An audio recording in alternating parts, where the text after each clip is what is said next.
Hi! So, first off, I didn't hold a panda. However, I got this panda hat, and it has mittens. And for all you Penn Staters, yeah, I was the knitting line as a panda just then. Okay, so I just got back from a week in Chengdu.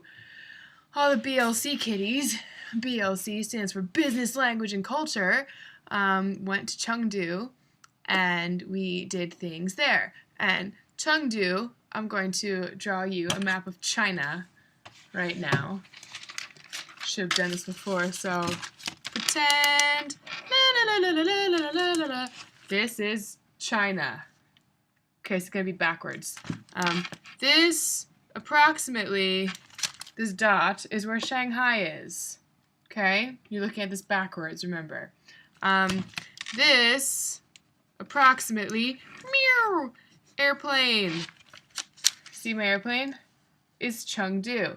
So, it was about a 3-hour airplane ride to Chengdu. Fabulous.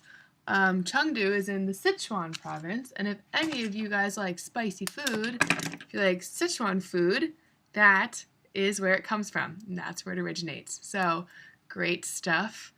Lots of spicy things. And not only are they famous for spicy food, but they're famous for, like, numbing spice. Like, it's not hot, but once you bite into it, you can't feel your mouth anymore. It's a very strange sensation that I encountered a couple times. Okay, so basically the first couple days we worked with Habitat for Humanity, and I worked. I did. I was team leader. It was great. I was in charge of making sure people were where they were supposed to be at all times, and we had to get up really early in the morning, and the Mayan village that we went to was about 45 minutes outside of the city we were staying in, which was like a little smaller metropolitan area 3 hours outside of the big city of Chengdu. So every morning we get up and we leave around 8 o'clock and we drive in these buses to the village, and it was just so beautiful. It was absolutely gorgeous. The weather was warm, and there were these yellow flowers all over the place, which we found out later were oil flowers, and so green, so much bamboo, and it was just a peaceful ride and full of lakes and just like busy little townspeople, and it was nice to be out of the city and in the country, and everything was it's just so green, and it was really, really beautiful until the bus tried to kill us every morning. And like everyone's tired, like freaking out of our minds, just want to take a freaking nap on the bus. And we used public transportation, and you know how I told you before that rules or traffic laws, they don't really apply here. It's just kind of like, okay, we're going to write them down, but you don't have to follow them, because our bus would go in any lane that it wanted to, whatever direction the cars were going. So if we were going too slow for the bus driver, he would just honk a couple times and decide to go in the other lane and just go. And move around people up hills, and like they would be honking every like 2 seconds to alert people like, hey, watch out guys, I'm a big bus, I could hurt you, I'm coming around a corner whether you like it or not. So that was fun. Every day we almost died. That was great. But then we get to the village and we're all still sleeping. We get off the bus and it's just like a lake and mountains and flowers and beautiful, rural, just peaceful, and all the villagers are like white people, and we're all like cute Chinese babies, and all these little stray dogs, and it's so just, it's great. And we find out quickly that our program just really wanted us to do Habitat for Humanity because there were no houses to build. No. Like literally, this was going to be a really big project because the area we were working in was prone to a lot of mudslides, and the houses got destroyed. And like I have pictures of a house that just completely, the kitchen just like fell and it's just rubble. And so they're doing a really big project. It's probably going to take like, I think it said 3 years, or maybe it's like 3 to 5 years. And it's like huge development. and it's going to help all of these people. And I think there may be like a little bit over 1,000 people in the village.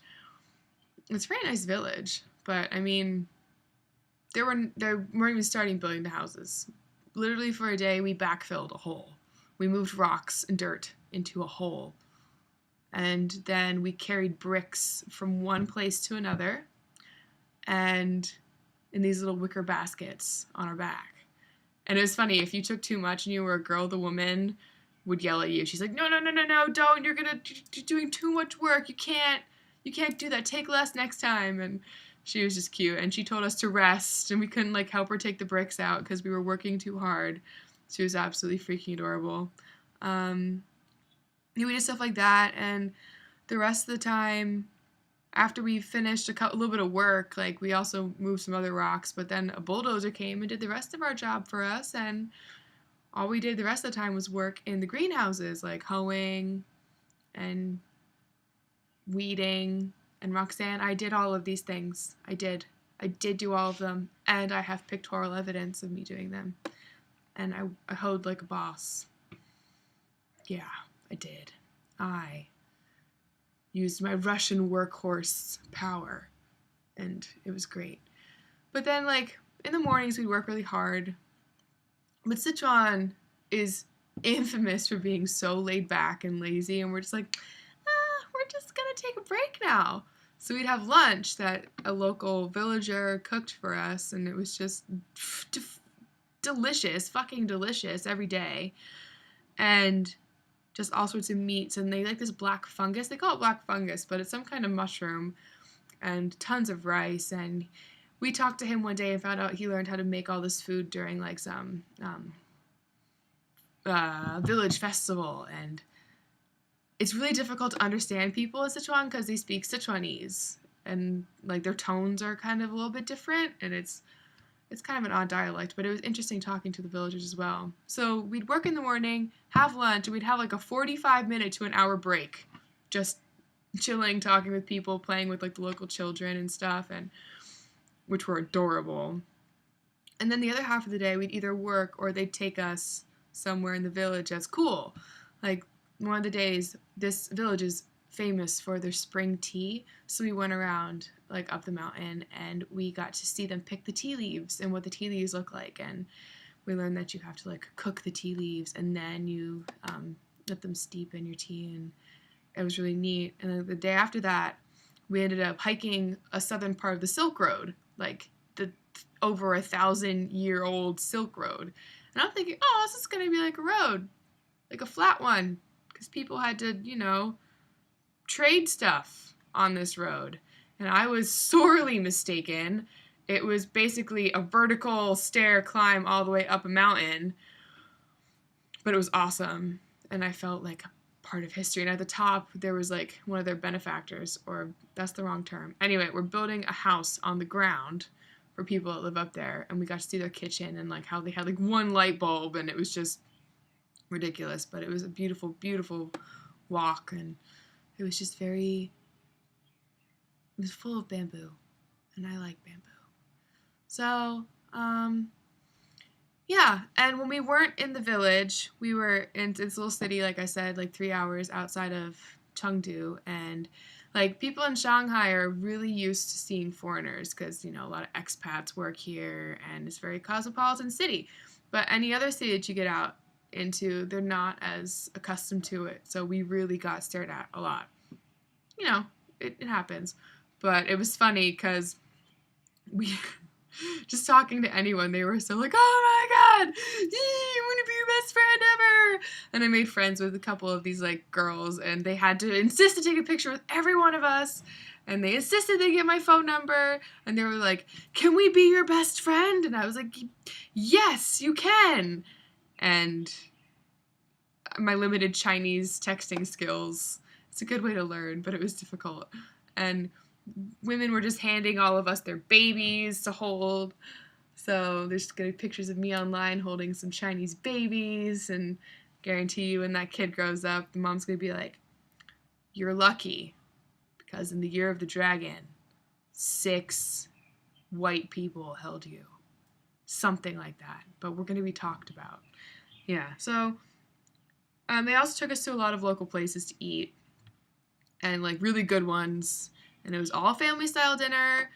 So I always wanted to puke after it because I always ate way too much. And I think they toned down the spice a little bit for us because things weren't that bad. But one day we went to this like noodle soup place and it was really delicious. And they had very good jiaozi dumplings. And we went there on rickshaws. And everyone else, like, they're on bikes and you sit in the back and like you can sit two people to one. And everyone else, like, had a motorized one. Like, it's still a bike, but they just like sit their feet on the pedals and you hear the and you go. And me and Jenny were the second ones to go. And we had a dude who had to be like 65 just pedaling away. We felt so bad and we almost got hit by a car and died. But we didn't. And then we had soup and it was nice. I liked it. So yeah, we spent a couple days there and then we went to Chengdu, which was a 3-hour bus ride.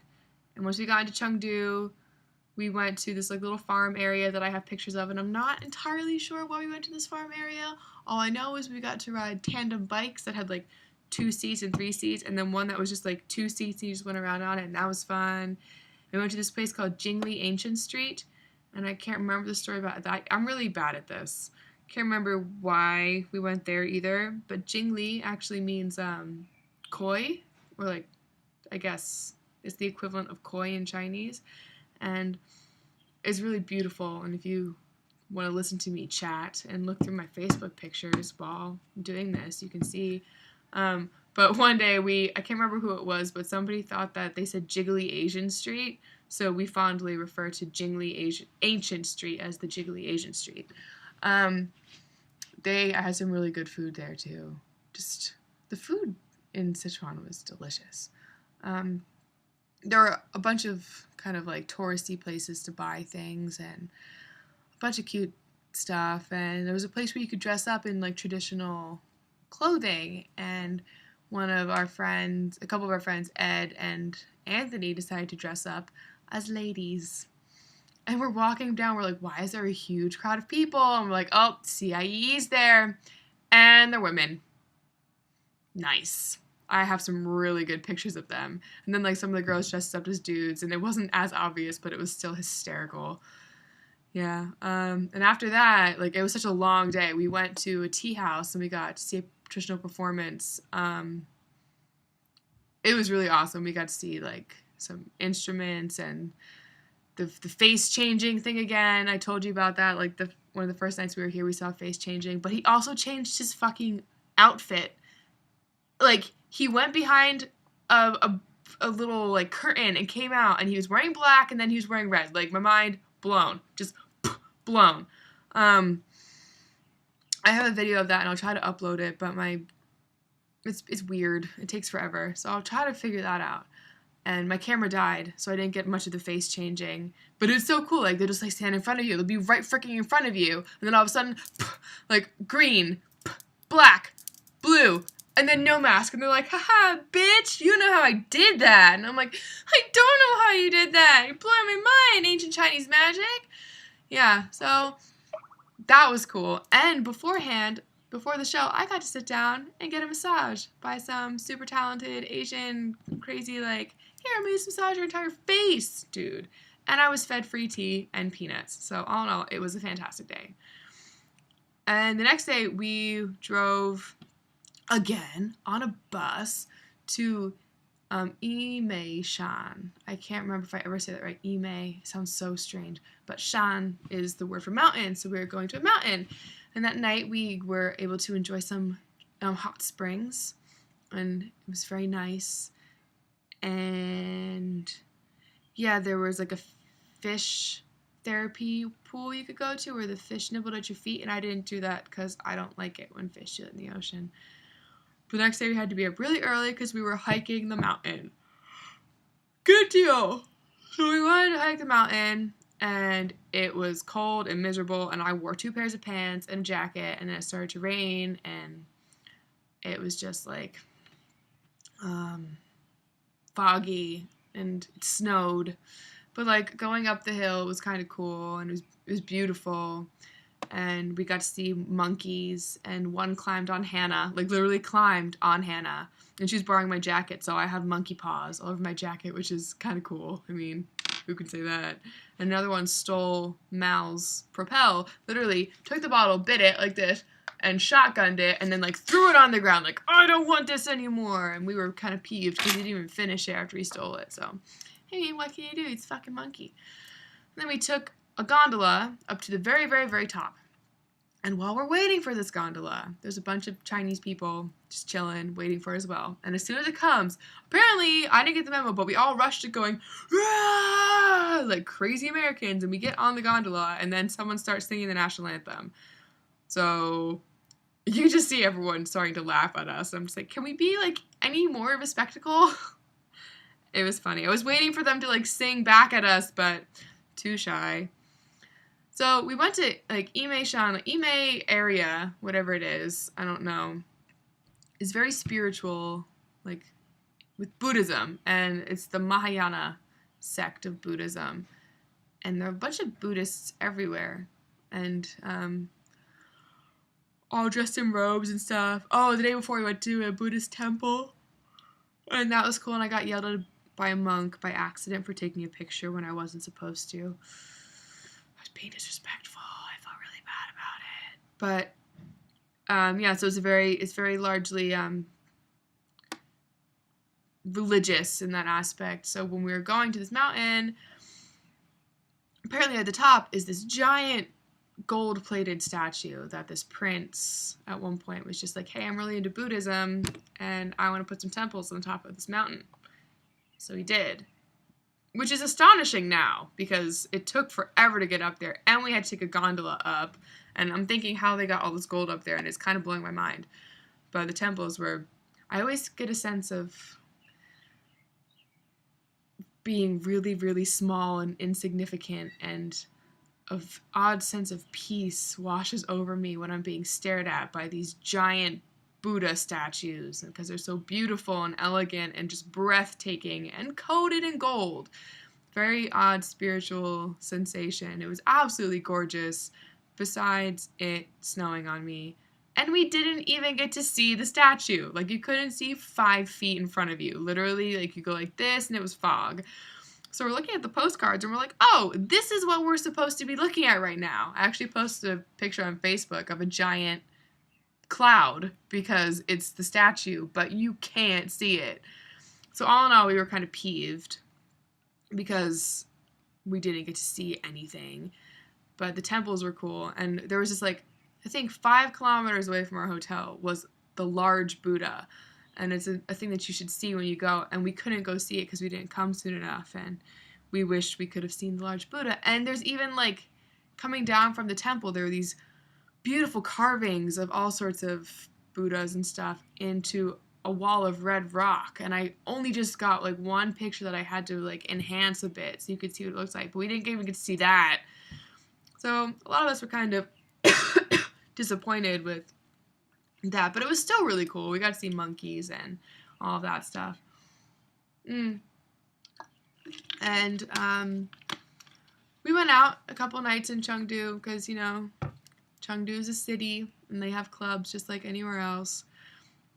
And it was nice just to see what it was like, and it was silly, full of, like, legitimately full of Asians and not many foreigners. So as soon as we walked in, they grabbed us and took us to a table, and they're like, you buy alcohol.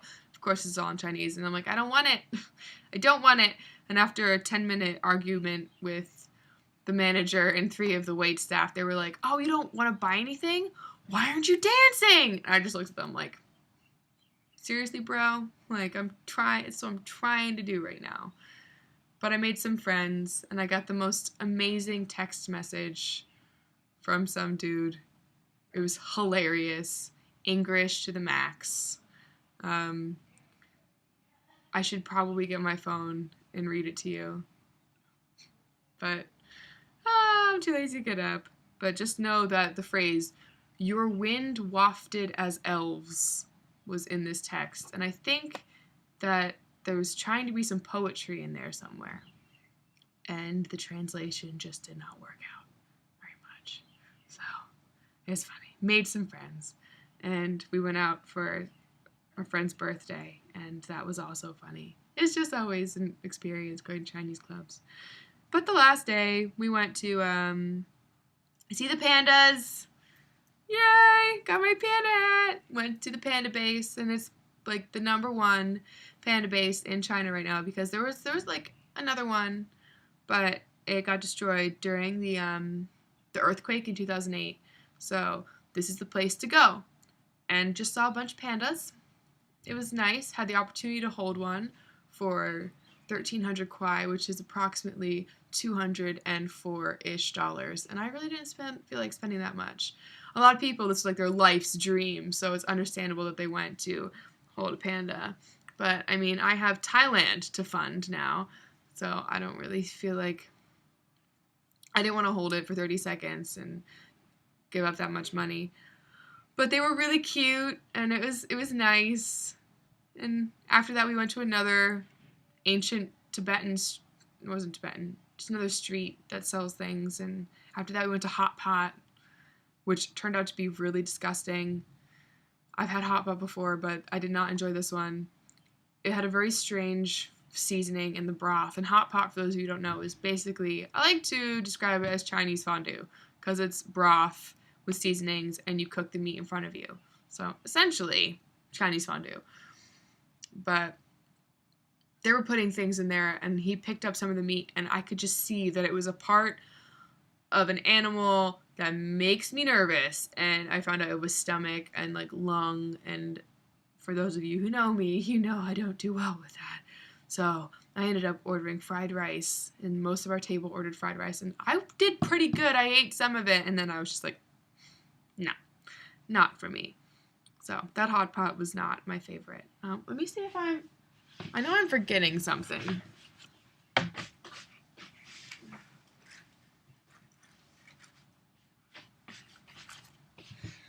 I wrote some things down so I wouldn't forget them, because I knew it was going to be such a long week. And I wanted to say things. I think,